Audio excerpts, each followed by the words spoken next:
ဘာပြောလဲဒီလုပ်ငန်းသမားစီကလည်းကြားတယ်အဖေပြောသလိုပေါ့နော်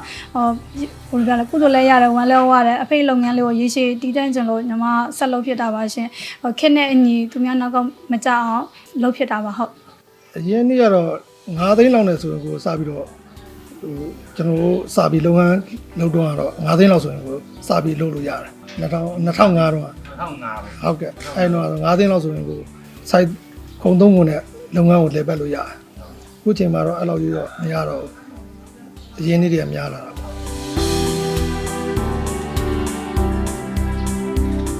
နော်လိပ်စာကတော့မင်္ဂလာရုံမျိုးနဲ့ဝါယာလက်ရွှေနှင်းစီရက်ခွက်သစ္စာလမ်းတဲ့တစ်ပါဤတို့ရဲ့ဖျောင်းနိုင်လေးတွေကိုထွန်းလင်းကျော်နာမည်နဲ့မဟုတ်ဘဲနဲ့နောက်ဆိုလို့ရှင် City Value ခံတဲ့နာမည်အသစ်နဲ့ City Mart တွေ Marketplace တွေ